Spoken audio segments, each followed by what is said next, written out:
Que Jesus nos abençoe e permita que a nossa tarde seja a melhor possível.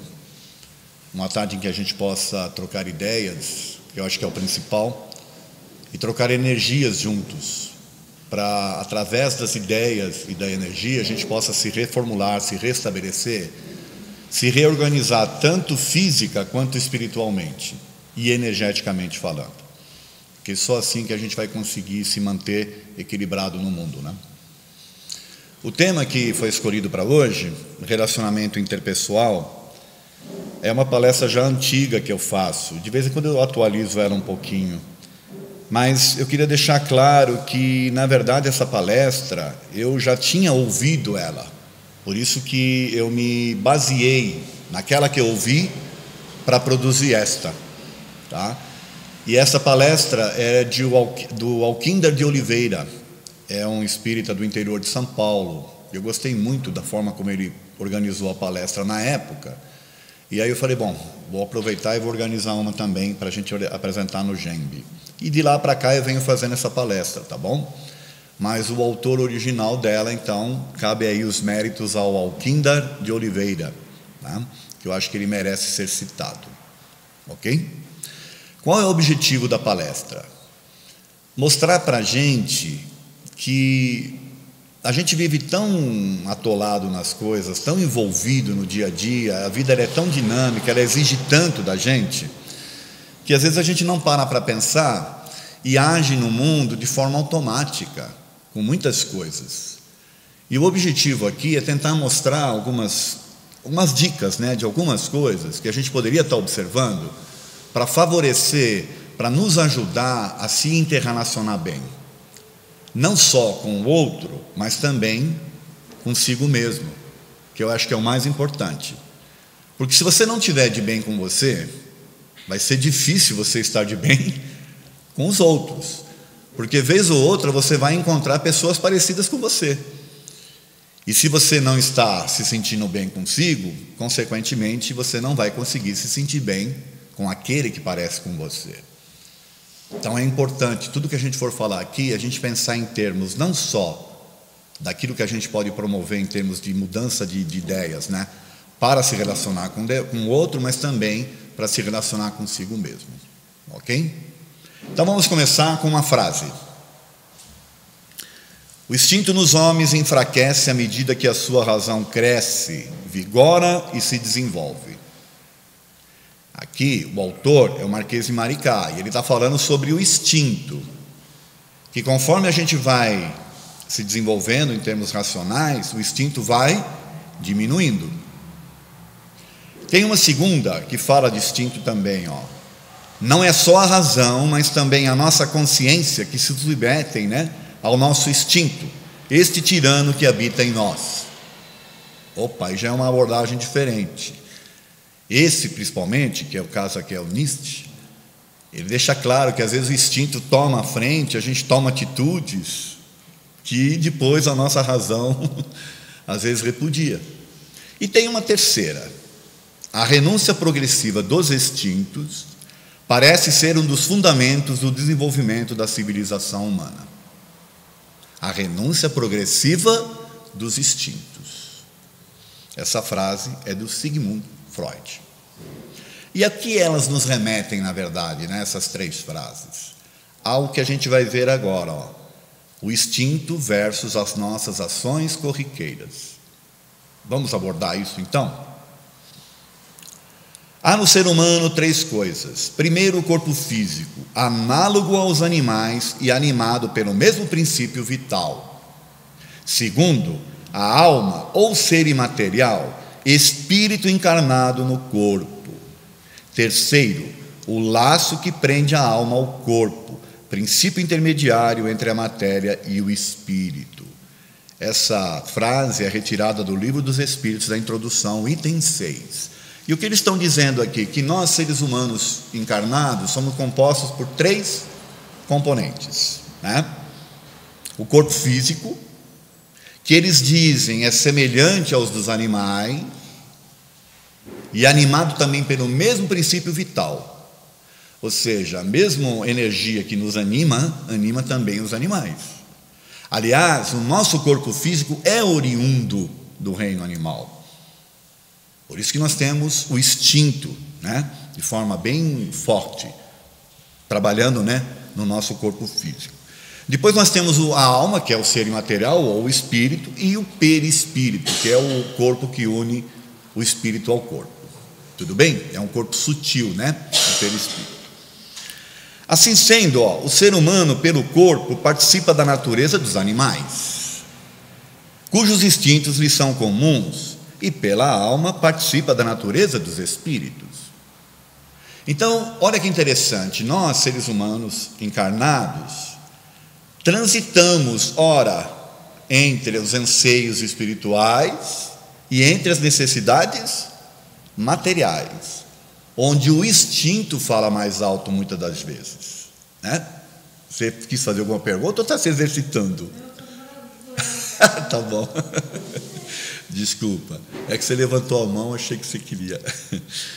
Então, nós estamos ali, ora agindo instintivamente, você não decide quando vai agir por instinto, é automático, ora usando a razão. E a gente vai, então, moldando aí o nosso comportamento baseado nas atitudes que a gente vai tendo no dia a dia. Bom, na questão 73 do Livro dos Espíritos, o instinto é uma inteligência, no entanto, ela é limitada e sem raciocínio, por ele é que todos os seres provêm as suas necessidades. Então significa o seguinte: como nós somos oriundos do reino animal, instintivamente nós procuramos proteção quando está frio, procuramos o calor, procuramos nos alimentar, procuramos viver em sociedade, né, juntos para poder se proteger. Nos assustamos quando somos, ou reagimos, né, quando somos assustados. Temos o instinto sexual, porque o instinto sexual ele não é do espírito, ele é do físico. Tá certo? É um automatismo que existe, que provoca, né, energias para a reprodução. A raiva é um instinto que vem quando você se sente ameaçado. Você não tem controle. Você não decide, vou ter raiva disso, ou não vou ter raiva disso. Simplesmente vem. É um processo físico, é químico, na verdade, né? Porque são hormônios que são, vamos assim dizer, que entram, né, em erupção e te fazem tomar decisões. Tá certo? Todos nós, sem exceção, agimos no mundo variando entre o instinto e a razão. Haverá situações em que o instinto falará mais alto, e, na sequência, ao utilizarmos a razão, esta repudiará ou aprovará, né, a nossa ação anterior. Isso é que nós chamamos de consciência. O que eu estou querendo dizer com isso? Você vai agir por instinto num determinado momento, alguém te provocou, você vai e reage. Você não decidiu aquilo, foi automático. Aí depois, quando a adrenalina baixa, a razão começa a tomar conta. Aí você fala: puxa, eu não devia ter feito aquilo, acho que eu exagerei, eu acho que, puxa, eu preciso me modificar em algumas coisas. Então começa todo um processo de tomada de consciência. O que é que te faz diferente? É agir por instinto? O que vocês acham? Por instinto todo mundo age. O que te faz diferente é o que você faz depois que assume a razão. Se você vai lá, pede perdão, se você vai, pede desculpa, se você reconhece seus erros. Esse é um processo de usar a razão sobre o instinto. É assim que nós vamos nos transformando espiritualmente. É assim que a gente vai se desenvolvendo, através do uso da razão e das decisões tomadas pela razão. Porque agir por instinto no mundo, todo mundo age. Haverá momentos em que a nossa individualidade oscilará, né, entre sentimentos opostos, vindo então à tona a nossa personalidade construtiva ou destrutiva. Puxa, mas nós temos personalidade construtiva e destrutiva? Não, não é isso. Nós temos uma única personalidade. Mas como a gente estagia, ora usando a razão, ora usando o instinto, vai chegar horas que você vai fazer coisas, como eu já falei aqui, que você vai repudiar depois mais para frente. Então a gente vai trafegar às vezes, gente, olha, entre o altruísmo e o egoísmo, entre a calma ou o nervosismo, entre o amor ou a possessão, que é diferente de amor, tá certo? Desprendimento ou inveja, felicidade ou tristeza, esperança ou desespero e por aí afora. Então a gente faz a gente oscila, ora entre uma coisa e outra. Isso é normal no ser humano. Não é para a gente entrar em desespero, mas é para entender e saber que isso acontece. Para quê? Para que de forma que eu entendendo e aceitando isso em mim, eu possa, a partir do momento que eu estou usando a razão e usando o meu raciocínio, agir mais de forma positiva. Então o que acontece na verdade? Conforme a gente vai nesse processo de agir de forma positiva, a gente vai educando o quê? O nosso próprio instinto. Conforme eu vou exercitando, eu vou transformando o meu instinto. Ele passa a ser diferente a partir daí. Eu passo a ter menos reações negativas e talvez mais reações positivas automaticamente. É assim que a gente vai evoluindo, entendem? Por isso que a gente reencarna, inclusive, para ir nesse processo se desenvolvendo. O ideal, então, é tornar os nossos atos instintivos o mais próximo possível das ações da personalidade construtiva. É o que o espírita chama de reforma íntima. A tão falada reforma íntima, que assusta tanto. A reforma íntima nada mais é do que você trabalhar o seu mental, para que, reconhecendo os seus erros, reconhecendo os seus equívocos, você possa ir cada vez mais agindo no mundo, usando a sua consciência. E como eu já coloquei aqui, transformando o seu instinto. Ok? Por que é importante, né, a gente transformar o instinto? Porque tem essa questão aqui, ó, a influência dos espíritos. Vamos ver? Questão 459, ó, os espíritos influem em vossos pensamentos e atos muito mais do que imaginais. Na maioria das vezes, nós o dirigimos e vós nem o percebeis. Isso é uma afirmativa deles, dizendo que eles interferem sim nos nossos pensamentos, mais do que a gente imagina. E na maioria das vezes, eles nos dirigem e nós não percebemos. Então, olha só, se eu estou agindo no mundo instintivamente, eu não estou usando a razão, usando o raciocínio, fazendo questionamentos, simplesmente vou agindo. O que eu estou fazendo? Eu recebo um input aqui e ajo, recebo e ajo. Eu não estou sob o controle das minhas emoções e nem das minhas decisões. Estou sendo influenciado. E nós somos influenciados constantemente, tanto para o bem quanto para o mal. O que é que determina quem é que está me influenciando? O que vocês acham? É alguém lá de fora? É um espírito? Ou sou eu? Eles estão à nossa volta. Tá certo? Eles estão à nossa volta. Eles podem nos influenciar. Quem é que os convida para estar com você? Você mesmo. Então, dependendo dos seus pensamentos, das atitudes, da forma como você age no mundo, você vai atrair espíritos na mesma sintonia, na mesma faixa. E quando você age simplesmente por instinto, não é o raciocínio, o que você está fazendo? Você está dando aso, ou você está dando importância para o primeiro pensamento que te vem. E normalmente esse primeiro pensamento pode não ser o seu. Entenderam? Eu estou dizendo pode não ser, eu não estou afirmando. Tá bom? Os espíritos falam mais sobre isso, ó. O primeiro impulso de um pensamento pode ser bom ou mal, dependendo da natureza do encarnado que o recebe. Porque o Kardec perguntava, mas como é que eu sei quando um pensamento é bom ou mal? Vai depender de você mesmo, da faixa que você está estagiando, da forma como você se valoriza as coisas, da tua moral, daquilo que te move no mundo. Aí você vai atrair as influências de acordo com a tua pessoa em si. Como os bons espíritos só aconselham o bem, cabe a vós fazer a distinção. Como é que eu posso então distinguir? Agindo tempestivamente? O que vocês acham? Eu só vou poder distinguir se eu usar o raciocínio.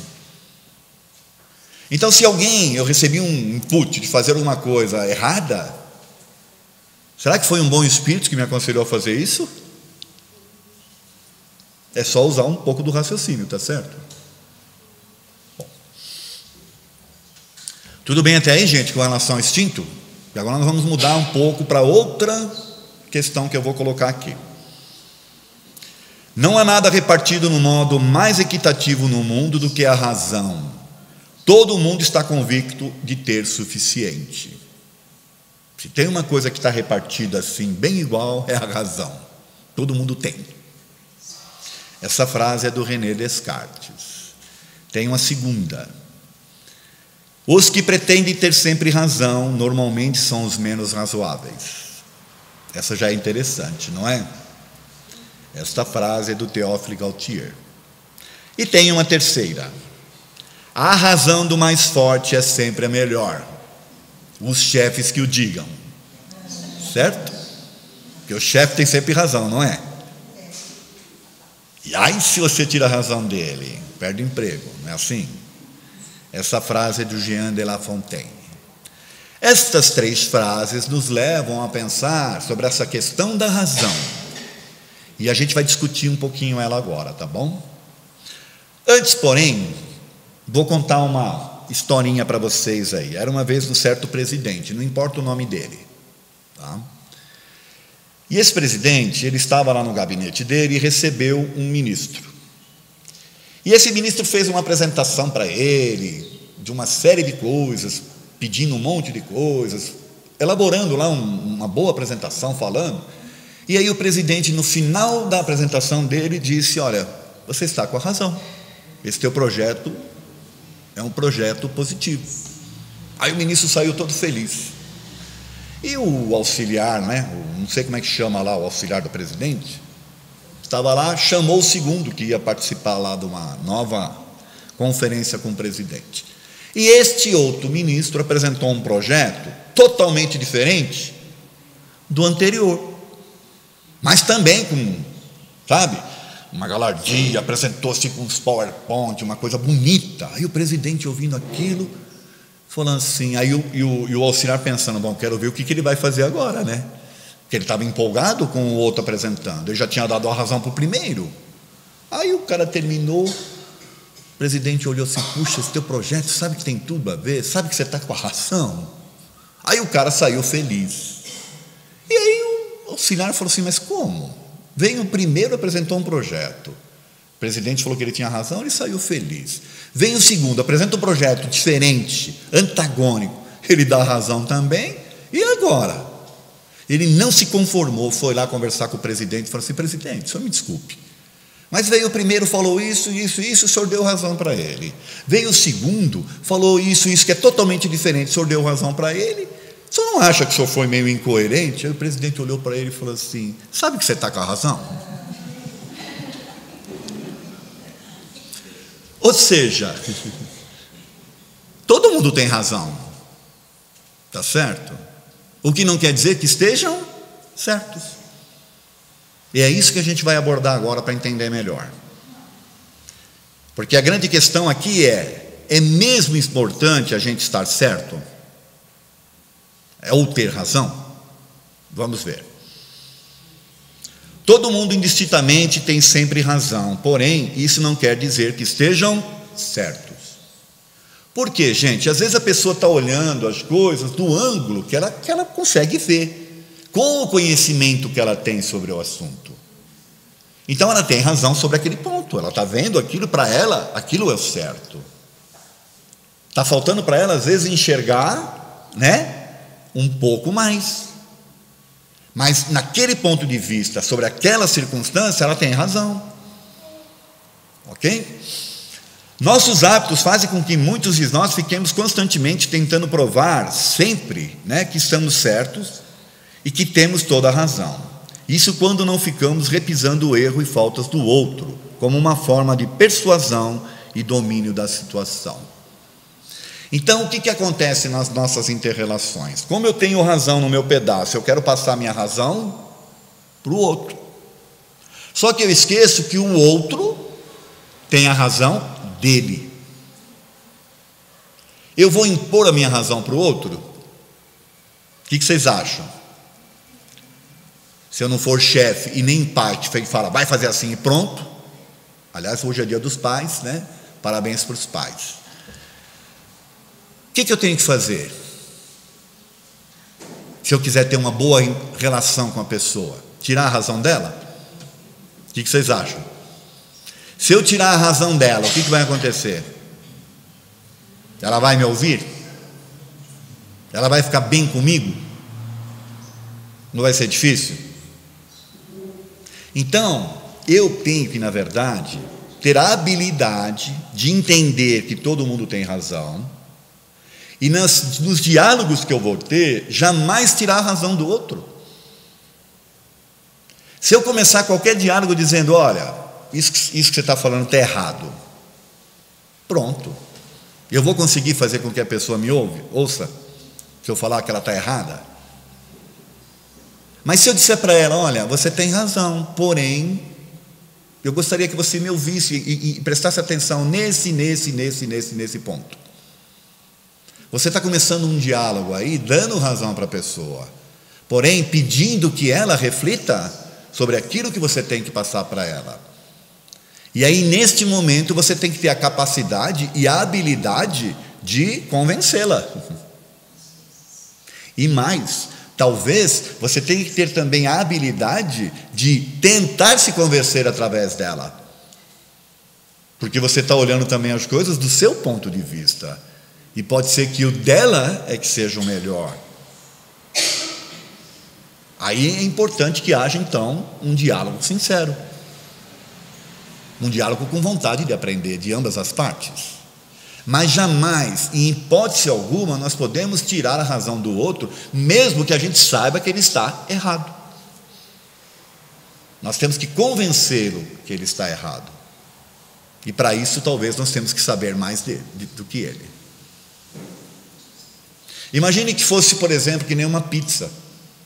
Eu estou vendo a pizza inteira, eu sei que ela foi cortada em 8, e ela veio com 4 sabores diferentes. Porque a gente adora pedir pizza com 4 sabores. A pessoa que não sabe, pegou só um sabor da pizza e está comendo, então ela acha que a pizza inteira é igual, porque ela não sabe. Cabe a mim dizer para ela, não, olha, você está comendo aí a pizza, sabor mussarela, mas tem alite também, entendeu? Mas se eu chegar para ela e falar assim, que toda pizza é de alite, ela não vai entender, porque ela está comendo de mussarela. Não sei se o exemplo é o mais adequado, mas dá para entender, né? Tá certo? Para uma boa relação é preciso lembrar que as pessoas sempre terão a razão delas, e se atirarmos, criaremos situações de desconforto e sentimento negativo delas para conosco. É salutar, então, entender a razão delas. Ponto. Olha, sabe que você está com a razão, porém... Então, esta é a grande frase, este é o grande momento, como a gente deve iniciar um diálogo para que ele seja positivo e que a gente possa, de alguma forma, mudar razões, tanto as nossas quanto as das pessoas. Mas jamais, em hipótese alguma, tirar a razão dos outros. O sábio, para falar, antes medita o que dizer, ou a quem dizer, e em que lugar e tempo. Olha que interessante. O sábio, para falar, antes medita no que dizer, ou a quem dizer, em que lugar e tempo. Essa frase é de Santo Ambrósio. E aí nós temos uma segunda. Quem aprende a ouvir com atenção, aprende a falar com proveito. Olha que interessante. Quem aprende a ouvir com atenção, aprende a falar com proveito. Essa frase é do Emmanuel, mentor do Chico Xavier. O que o Emmanuel está dizendo, gente? Que que se eu sou uma pessoa que quero convencer os outros só pelo meu falar, e eu não ouvir, eu não vou ter oportunidade de dizer o que precisa ser dito. Tá certo? E às vezes é melhor você ouvir mais para poder falar o certo, o que precisa ser dito, e não sair por aí falando, né, à torta direito. E a terceira, um dos melhores modos de persuadir os outros é com os teus ouvidos, escutando-os. Olha que interessante. Essa frase é do Dean Rusk. O Dean Rusk é um diplomata americano. Ora, um diplomata não precisa convencer as pessoas. Para isso que ele é um diplomata, tá certo? Para fazer negociações. E ele declara aqui que a melhor forma de você convencer é ouvindo e não falando. Isso vai nos remeter então ao que a gente vai discutir agora.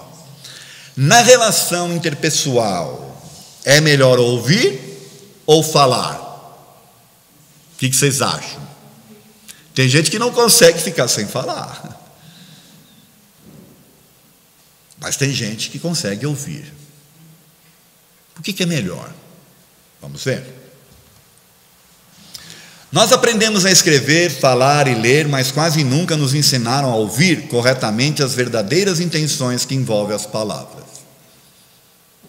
Porque assim, gente, a pessoa está falando com você, ela está usando a palavra, mas além da palavra existe uma energia, existe uma intenção, existe uma postura física, existe um olhar, sabe, a face da pessoa, o olhar da pessoa fala mais do que as palavras às vezes.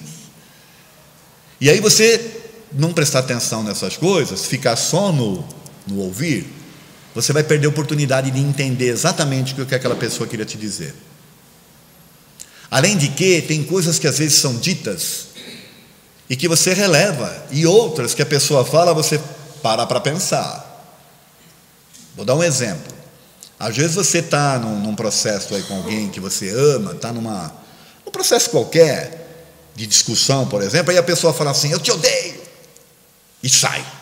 Ela agiu por instinto naquele momento, certo? Aí você olha e fala, que odeia que nada, amanhã passa isso aí. Não é assim? Quer dizer, ela usou uma palavra, mas esta palavra representa o que efetivamente ela sente ao longo da sua vida, ou só naquele momento? Entenderam? Aí tem outras pessoas que chegam para você e falam assim, puxa, sabe que eu te amo? Aí você olha bem e você fala, sei não, parece que soa falso. Ela está usando a palavra, mas realmente ela está transmitindo o sentimento dela? Não está. Então, saber ouvir é prestar atenção muito mais, né, do que nas palavras. É prestar atenção no conjunto, na energia que envolve a pessoa. Para falar coisas certas, é preciso ouvir com habilidade, perceber a atmosfera fluídica que envolve os outros. Se usarmos somente a audição, não enxergaremos as sutilezas e profundezas da percepção do espírito. Então, se você estiver distraidão lá, só ouvindo, pode ser que você seja enganado. Mas se você estiver prestando atenção na energia transmitida, na forma da pessoa, no olhar dela, no semblante, na postura, aí você vai perceber essas sutilezas. E é preciso saber ouvir. É muito importante prestar atenção não só às palavras, é preciso ir além da verbalização para compreender o conteúdo e a intenção do interlocutor, conforme o exemplo que eu já coloquei aqui. Tá certo? Às vezes o sentimento é muito mais explícito e por isso mesmo muito mais enfático do que as próprias palavras. E às vezes aquele sentimento ele é momentâneo, como a gente já viu lá no início da palestra. A pessoa está agindo instintivamente, pode ser que ela se arrependa depois. E se eu fechar questão com uma pessoa que agiu por instinto comigo, e não der a oportunidade de conversar com ela depois que cai a adrenalina e que entra a razão, às vezes eu posso estar perdendo oportunidades riquíssimas de manter amizades maravilhosas ou de manter pessoas maravilhosas ao meu lado, só porque eu me deixei influenciar pelo instinto. Tá certo? Tudo bem até aí? Já vamos por uma outra dica. A mudança é lei da vida, e aqueles que confiam somente no passado ou no presente estão destinados a perder o futuro. Mudança é lei da vida, vocês concordam? Mudança é uma lei, certo? Tudo muda, né? Se você confiar somente no passado ou no presente, está perdendo, né, a oportunidade, talvez, do seu futuro. Está vivendo no passado ou vivendo no presente. Essa frase é do Kennedy. Olha que interessante. E tem uma segunda. Eu acho fascinante que a maioria... Aliás, gente, essa daqui é para vocês, se puder anotar aí, é bom, viu? Olha que interessante. Eu acho fascinante que a maioria das pessoas planeje suas férias com mais cuidado do que planeje suas vidas. Talvez porque fugir é mais fácil do que mudar. Uau! Essa frase aí é do Jim Rohn, que é um outro diplomata americano. O que ele está dizendo aqui? Que às vezes as pessoas, elas estão com a vida delas, levando a vida delas de tal forma e não param para pensar que precisam mudar alguma coisa. Mas na hora de planejar as férias, aí tira todo o tempo possível. Não é que é errado isso, tá? Planejar as férias é gostoso. Mas por que é gostoso? Porque você está saindo fora da rotina. Você vai fazer algo que está fora do seu dia a dia. Então você perde um tempo para planejar. Fica até feliz em fazer isso. Enquanto que a tua vida continua a mesma. Por isso que ele cunhou essa frase aí, eu acho ela interessante. A terceira: as únicas pessoas que não conseguem mudar são as mais sábias e as mais estúpidas. Meu Deus. Esta frase é de Confúcio. As únicas pessoas, né, que não conseguem mudar são as mais sábias e as mais estúpidas. O que essas frases nos remetem? A gente pensar o seguinte: vale a pena manter opiniões formadas? Não quero discutir o assunto. Essa é a ideia daquela... Não quero. É assim e pronto. Será que vale a pena? Quantas pessoas vivem as vidas desta forma, não dando oportunidade de fazer mudanças? E o que elas estão perdendo? Como espíritos, eu posso dizer para vocês, nós reencarnamos no mundo para ter o maior número possível de experiências, tanto positivas quanto negativas, que vão nos moldar, que vão nos dar a oportunidade de transformar-se, de ser diferente. Quanto mais, vamos assim dizer, duro ou mais fechado em questões eu for, menos oportunidades eu tenho. E eu vou perder uma tremenda de uma oportunidade de sair dessa encarnação melhor um pouco. Não quer dizer que a gente não vá se melhorar, mas a gente está perdendo oportunidades, está certo? Mas vamos lá. Questão 132 do Livro dos Espíritos. Deus lhes impõe a encarnação com o fim de fazê-los chegar à perfeição. Para uns é expiação, para outros é missão. Mas para alcançarem essa perfeição, têm de sofrer todas as vicissitudes da existência corporal. Tem de sofrer. O que é ter de sofrer? É a gente sair sofrendo por aí? Não, é passar pelas coisas, enfrentá-las, não fugir delas, e não manter padrões, procurar ampliar os nossos horizontes, para usufruir o máximo possível de aprendizados. É isso que os Espíritos estão nos ensinando aqui. Questão 66, para depurar-se, a alma precisa passar pela prova de uma nova existência. Depurando-se, a alma indubitavelmente experimenta uma transformação, mas para isso necessária lhe é a prova da vida corporal. Então, se nós encarnamos, a razão é esta: para que eu me desenvolva. A cada nova existência, o espírito dá um passo para adiante na trilha do progresso. Mas não é uma existência parada, né? E nem fechando questões em coisas. Quem acha que em si não há nada para mudar e se sente perfeito, está imaturo espiritualmente. A vida é dinâmica, é mudança ininterrupta. Através das experiências vividas, nós mudamos, assim como os outros mudam. Interessante? Estabelecer padrões de comportamento idealizado para os nossos semelhantes é puro desrespeito, motivado pela falta de compreensão do principal mecanismo da evolução espiritual. O que eu estou querendo dizer? Eu fecho questões sobre as coisas, não tem que ser assim, aí eu quero que as pessoas ajam assim. Porque se elas não agirem dessa forma, não interessa para mim, eu não as deixo se aproximar de mim e eu as repudio. Eu estou perdendo a oportunidade de interrelacionar, estou perdendo a oportunidade de aprender coisas. Estou fechando questões. É a pior coisa que tem. Aliás, sobre isso, até no meio espírita nós temos dificuldades. Vou tentar dar alguns exemplos.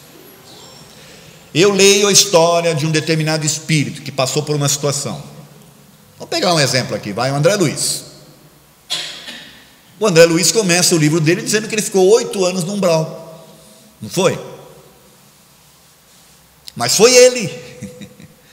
É a história dele. Se eu começar a enquadrar, puxa, você viu o que aconteceu com o André Luiz? Não, a história do André Luiz passa a ser o padrão para o espírita, quando na verdade é uma história dele. Eu não necessariamente preciso passar por aquilo. Querem um outro exemplo? Camilo Castelo Branco escreveu o livro Memórias do Suicida. É a história dele. Nem todo suicida vai passar pelo que ele passou. E nem todo suicida vai enfrentar as situações que ele enfrentou. Aliás, as razões das pessoas são diferentes. Então a gente não pode enquadrar. Tá certo? Por isso que a gente não pode estabelecer padrões.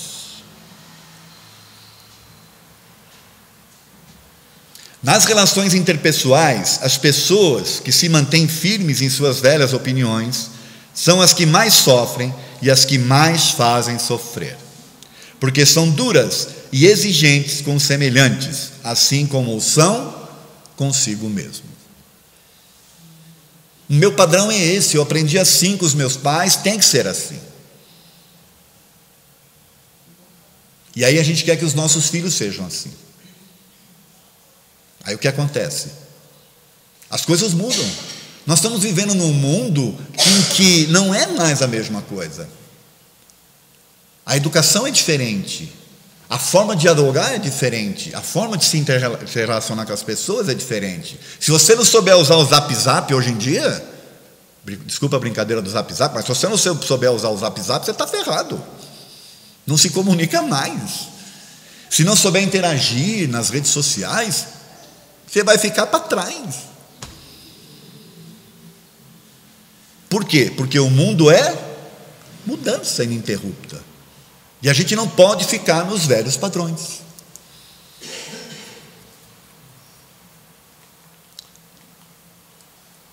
Eu vou encerrar essa parte com uma frase de uma música que eu gosto demais, do Raul Seixas, quando ele fala: eu prefiro ser essa metamorfose ambulante do que ter aquela velha opinião formada sobre tudo.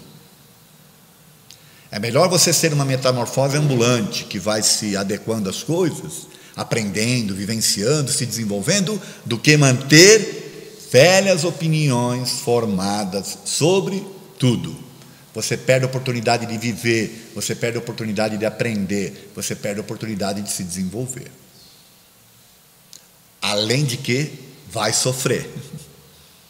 E vai fazer os outros sofrerem. Tá certo? Mais uma frase, ó. Quando passamos a aceitar as pessoas como elas são, fica mais fácil enxergar qualidades que antes não víamos. Olha que interessante. Quando eu passo a enxergar, e aceitar o outro do jeito que ele é, aí eu passo a enxergar qualidades que antes não estava presente, coisa que eu não via. Essa frase é do Ramakrishna. E aí tem uma segunda. Qualquer pessoa possui alguma qualidade. Se elogiarmos esta qualidade, surgirão outras qualidades e desaparecerão os defeitos. O problema é que a gente enxerga os defeitos. Eles é que saltam aos olhos.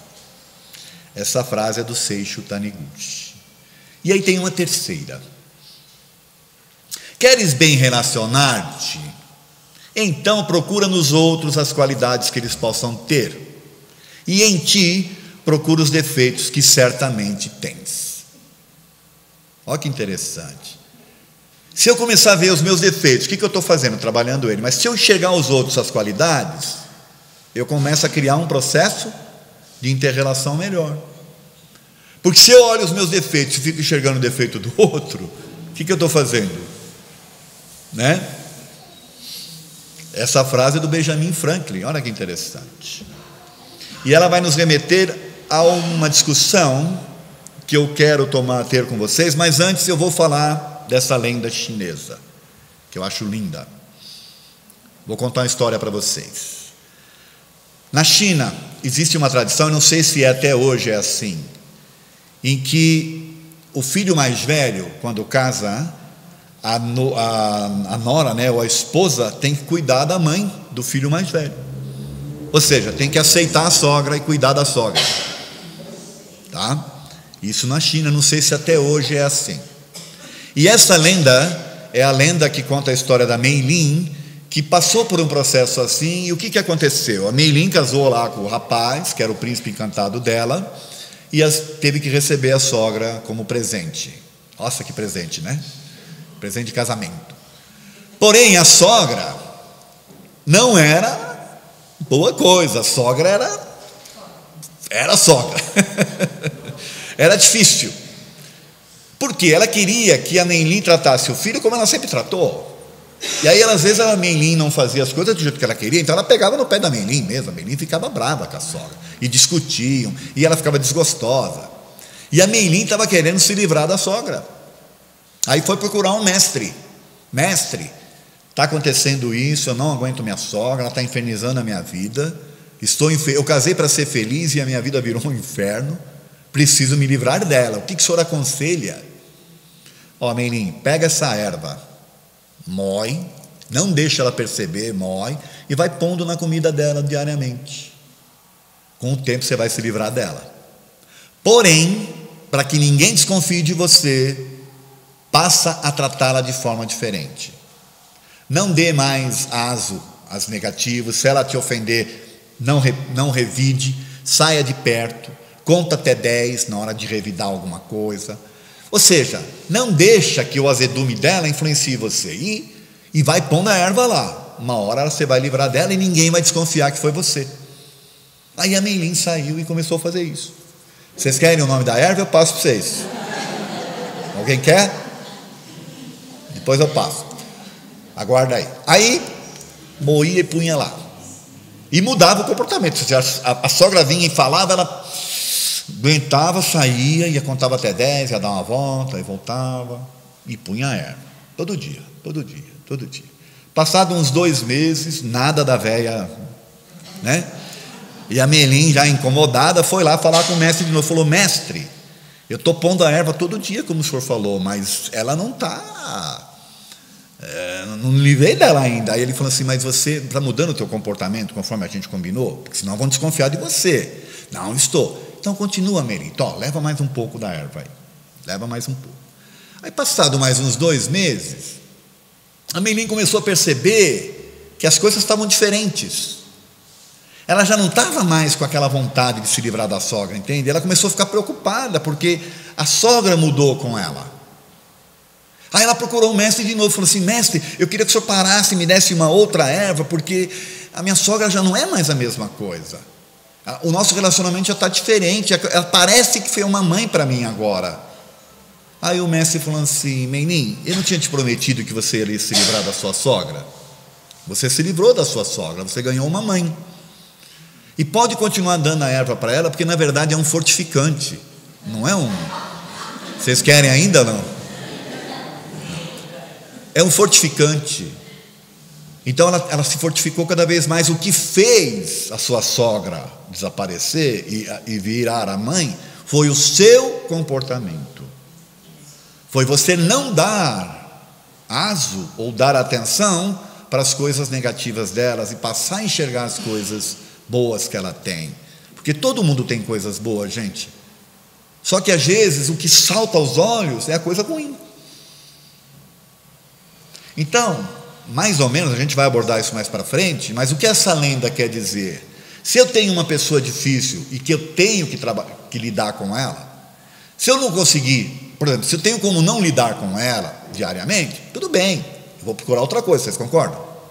Procuro outra amizade, mas se eu tenho que conviver com ela, por exemplo, no ambiente de trabalho, do jeito que está o trabalho hoje em dia, para arrumar um outro, se eu tenho pessoas difíceis, o que eu tenho que fazer?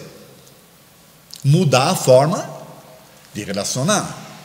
Se ela é uma pessoa chata, se ela é uma pessoa azeda, se ela é uma pessoa difícil, eu vou entrar na mesma sintonia dela? O que eu vou conseguir fazer com isso? O que é que vai virar minha vida no trabalho?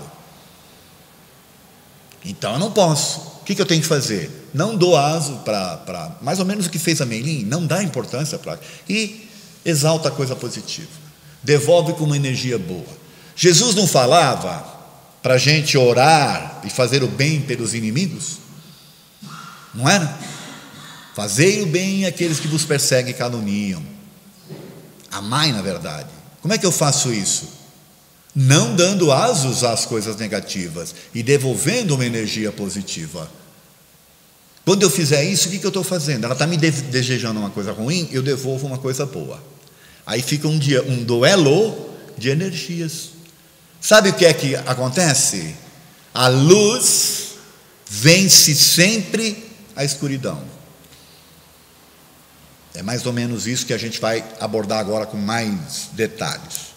Por que reparar nos pontos negativos, né? Porque eles estão sempre à mostra. É o que exalta. Evangelho segundo o Espiritismo, capítulo 10, item 10. A maior insensatez da humanidade consiste em vermos o mal de outrem antes de vermos o mal que está em nós. Ponto. Olha o que os Espíritos estão dizendo aqui, não sou eu. A maior insensatez é essa: é ver o mal do outro antes de ver o próprio mal que está em você mesmo. Aí tem 16, a indulgência não vê os defeitos de outrem, ou se os vê, evita falar deles, divulgá-los, ao contrário, oculta-os, a fim de que se não tornem conhecidos senão dela unicamente. O que os Espíritos estão dizendo aqui? Para parar com a fofoca, que é o que a gente não faz. Se a pessoa lá na empresa, por exemplo, faz um negócio, primeira coisa que eu faço, chama alguém do meu, você viu o que fulano fez? Aí fica aquela... O que está acontecendo? É uma energia negativa que foi gerada lá, e a gente está amplificando ela aqui. Eu precisaria estar amplificando ela aqui? Não, se ela fez lá, eu não concordei, eu seguro comigo, oro por ela, ou então desejo o bem dela e fica aqui. Acabou. Ela não está se espalhando, entende?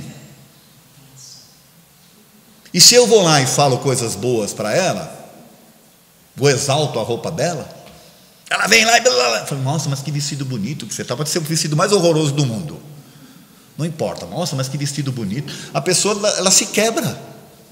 Vocês concordam? Porque ela está tão habituada a agir daquele jeito e as pessoas reagirem da forma como ela espera, que qualquer reação que você fizer diferente vai fazer ela puxa, né? Não precisa dar erva para ela, tá bom? Só mudar a forma de tratar. Aí tem o item 10, item 17 agora. A indulgência jamais se ocupa com os maus atos de outrem, a menos que seja para prestar um serviço. Mas mesmo nesse caso, tenho cuidado de os atenuar tanto quanto possível. Porque o Kardec, ele queria saber, na verdade é uma pergunta que ele fez, é assim, até que ponto a gente tem que divulgar os maus feitos de alguém? Aí eles responderam dessa forma, inclusive eles disseram o seguinte: olha, analise o seguinte, se esta pessoa está fazendo tudo isso, mas está prejudicando somente a si mesma, o problema é dela. Agora, se ela vai influenciar um grupo todo, aí tem que tomar uma atitude, mas essa atitude tem que ser uma atitude indulgente, ela não pode ser uma atitude também de denegrir a pessoa, tem que ser feito com coração, com amor, com boa vontade, tá certo? Também não faz observações chocantes e não tem nos lábios censuras. O que eles estão falando aqui é o ideal, né? Nós ainda estamos longe disso, mas podemos começar. Sabe aquilo que eu falei? Se a pessoa fez e eu me reúno com os meus amigos aqui e desço a lenha nela, eu estou dando aso à atitude dela e eu estou amplificando essa energia. Se eu não faço isso, morre ali. Entende? Eu sou o agente de fazer as coisas boas ou ruins proliferarem. E é isso, nossa, que palavra difícil. Proliferarem. Consegui. Então, a gente tem que ter esse tipo de pensamento, esse tipo de atitude, diante do aprendizado que nós temos, que é o aprendizado espírita. Todo pensamento emitido, ação, fatalmente refletirá numa reação similar. Assim, pensamentos bons refletirão boas reações e pensamentos ruins as más reações. Isso é básico. Se eu der importância, o que eu quero dar importância aqui? Pela lei de ação e reação, quando damos importância às situações negativas, a nossa mente as assimila e de forma imediata as reflete. Essas imagens, denominadas formas, pensamentos, rondam a nossa psicosfera, nutrindo os tecidos sutis do corpo espiritual. É complicado o que está escrito aqui, mas é mais ou menos o seguinte: a pessoa foi lá, reagiu, falou daquele jeito, eu fiquei indignada, chamo a turma, falo com a turma, eu estou aqui alimentando aquela energia, eu estou nutrindo minha psicosfera, estou nutrindo a psicosfera dos demais, com o quê? Com uma energia que não deveria estar comigo. Eu assumi da pessoa e estou agora proliferando. Eu estou, por minha conta própria, me prejudicando. Entenderam?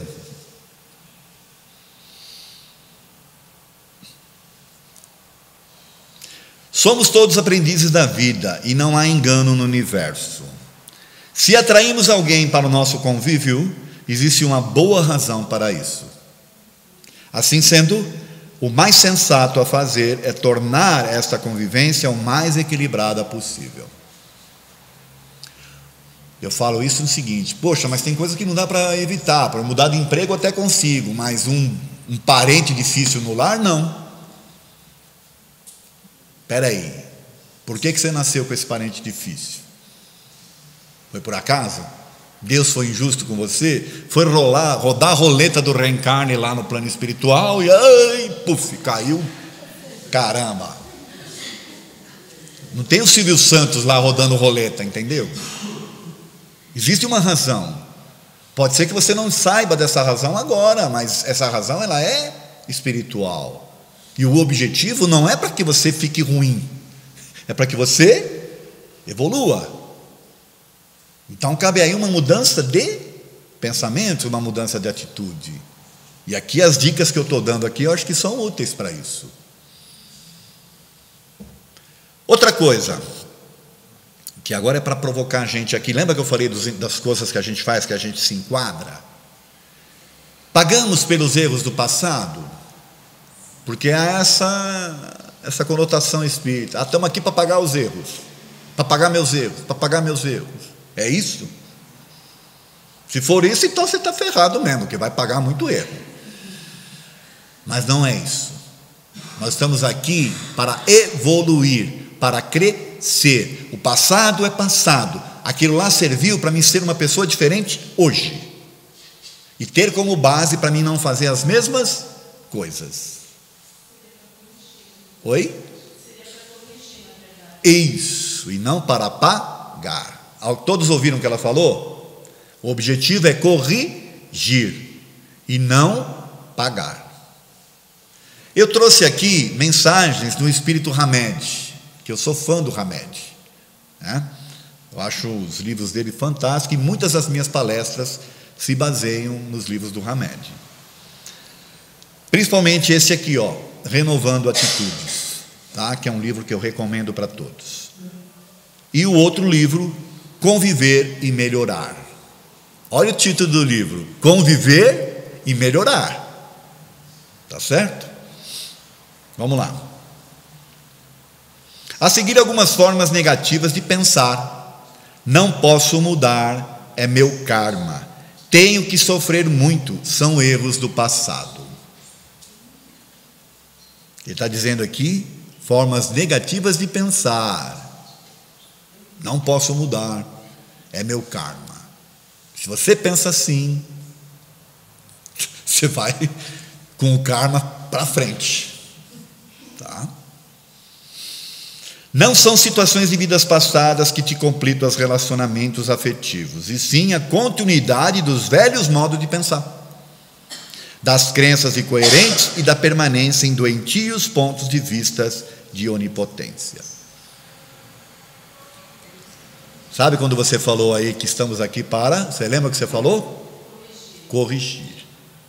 É para corrigir coisas e não para continuar com os mesmos pensamentos. Vamos lá. Ninguém pode nos fazer felizes ou infelizes, somente nós mesmos. É que regemos o nosso destino. Assim sendo, sucessos ou fracassos são subprodutos de nossas atitudes construtivas ou destrutivas. Lembra lá no começo da personalidade construtiva ou destrutiva? A gente flutua entre elas, né? E aqui ele está dando essa dica. Sucesso ou fracasso depende muito do quanto que você vive nessas suas nuances aí, né? Dessa sua dualidade negativa ou positiva. Não existem maridos e esposas, pais e filhos, dirigentes e dirigidos, amigos e parentes. Somos todos professores e alunos, partilhando a mesma escola da vida, aprendendo uns com os outros. Isso aqui é para ter uma reflexão muito profunda, porque tudo que nós estamos vivenciando hoje é momentâneo, tá certo? Os papéis que representamos na atual encarnação são aspectos passageiros da personalidade humana que ocultam a nossa essência verdadeira. Olha, é bom ler de novo para entender. Os papéis que representamos na atual encarnação são aspectos passageiros da personalidade humana que ocultam a nossa essência verdadeira. Significa o seguinte, aliás, eu tenho uma palestra sobre isso. Quem é você? Você se conhece? Nós vivemos no mundo agindo com máscaras. Olha, eu sou gentil com aquele, olha, eu sou meio bravo com aquele outro, e assim eu vou indo, mas eu vivo de forma tão automática isso, que chega uma hora que eu não sei quem eu sou de fato. Eu estou exercendo um papel humano, esquecendo da minha personalidade verdadeira, que é a espiritual. É para refletir sobre isso. Se pudermos enxergar o que realmente há por trás dessa máscara transitória, aí então compreenderemos a razão de nossos relacionamentos, encontros, reencontros e desencontros, e descobriremos o seu significado real. Só você pode fazer isso por você, ninguém mais. Resumindo e concluindo a palestra, tá bom? Vamos lá? Lembrar que o instinto e nossas ações corriqueiras, nós vamos agir por instinto, e vai ter hora que vai vir a razão sobre o instinto, e a gente tem que tomar uma decisão, se mantém aquela atitude impensada, ou se muda, se vai trabalhar em cima dela. Eu tenho visto as pessoas sofrerem demais porque agiram por instinto, se ofenderam, não querem se perdoar e continuam, de posse da razão agora, continuam mantendo as mesmas velhas atitudes. Estão perdendo oportunidades riquíssimas de mudar. Agir por instinto no mundo, todo mundo age. O que te torna diferente é quando você usa a sua razão, o seu raciocínio sobre aquilo que você fez. Aí sim, você vai demonstrar para o mundo o quanto evangelizado você está e o quanto moralmente avançado você também está. Tá certo? O instinto, ele também sofre influência espiritual. E quanto mais agir por instinto eu for, mais influências espirituais de nível básico, baixo eu tenho. Mais influenciado por espíritos materializados, né, vamos assim dizer, eu sou. Por isso que é importante a gente usar bastante a razão em detrimento ao instinto. A gente vai agir por instinto, mas é importante que a gente assuma depois o controle. Tá certo? É mesmo importante estar certo? Aí tem que pensar. Vale a pena eu ficar repisando as pessoas? E usar aquela famosa frase, né? Não falei, não disse. Por quê? A gente está torcendo para que dê errado, né? Eu não falei, aí a gente fica por cima, né? Na relação, é melhor ouvir ou falar? Tem uma música que diz: fala demais por não ter nada a dizer. Eu não estou recriminando aqui as pessoas que falam demais, não é isso. Mas é que a gente, para poder falar com proveito, segundo o Dan Rusk falou lá atrás, né, naquela frase, temos que aprender a ouvir. E ouvir não é só as palavras, é todo o contexto envolvido.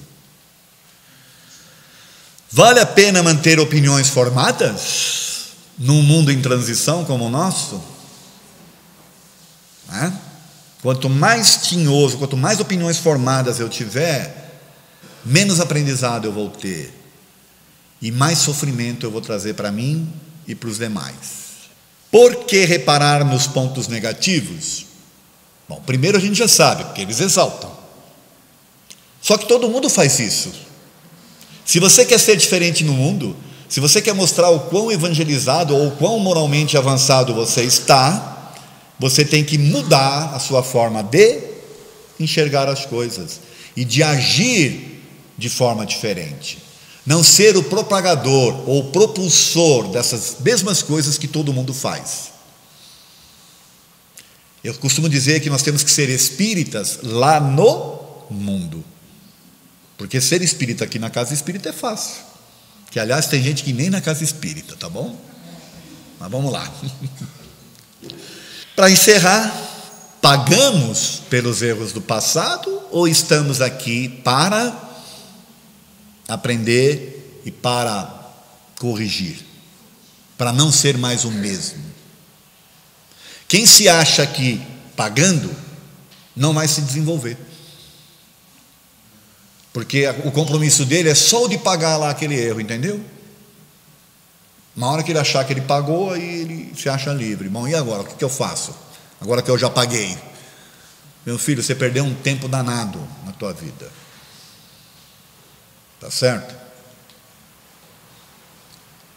Vou encerrar com 3 frases.